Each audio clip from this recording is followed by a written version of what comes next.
Hello, I'm very happy to present this research regarding continuous and instantaneous sampling methods and whether they might affect behavioural analysis results in leopards and cougars on behalf of my colleagues Teresa Marangon, Francesca Mazzonetto, Lieve Meers, Contalbrigo, Sara Platto and Simona Normando.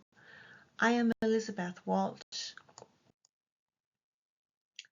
Studies of the behaviour of wild felids in controlled environments use a variety of sampling and recording rules, which can lead to differences in the estimation of durations and frequencies.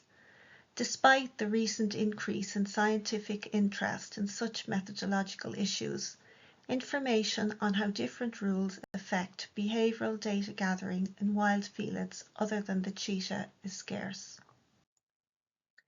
The aim of the present study was to compare the effects of continuous and instantaneous sampling at 15, 30, 60 and 120-second sampling intervals on the behaviour of leopards and cougars. 2 cougars and 2 leopards were studied, 1 male and 1 female of each species, and these were located in a North Italian zoo.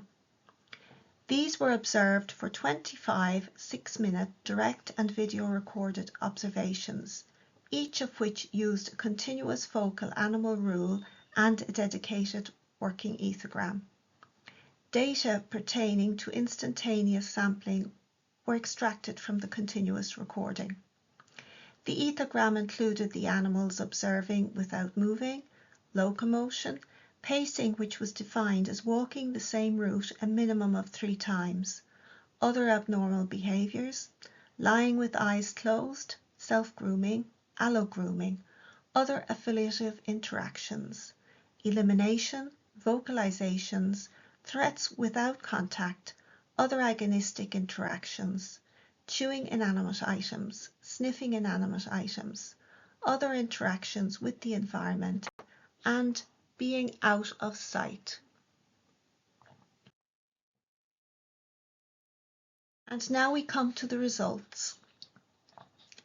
Spearman correlations were all significant. However, Friedman tests did not find any significant difference between data collected using continuous and instantaneous recording at 15, 30, 60 and 120 seconds for all analysed behaviours, including observing, locomotion, pacing and resting, which were observed within the 200 observations. The female cougar, Sophie, and male Max were mostly observed resting, observing and in locomotion. Some low-frequency pacing was observed. They shared their habitat of 900 square metres with their 2 approximately 1-year-old cubs. The male leopard Axel was most frequently observed resting or in locomotion, spending very little time in low-frequency pacing. By comparison, the female leopard Sally had pacing recorded as her most expressed behaviour, followed by observing and resting. There was low-frequency locomotion observed. Axel and Sally shared a habitat of 450 square metres. Observation and pacing differed between the 2 species in all methods. Resting did not differ. Interestingly, locomotion differed between the 2 species when a Uman-Whitney test was applied, when continuous data and instantaneous data at 15 and 30 seconds were used, but not if instantaneous data at 60 and 120 seconds were used.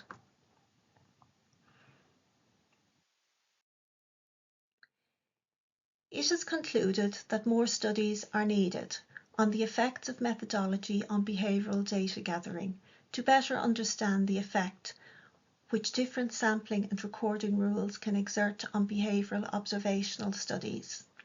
Thank you for your interest and for your attention. Any questions or suggestions, please contact us via Discord or at simona.normando@unipd.it or walshelizabeth05@gmail.com.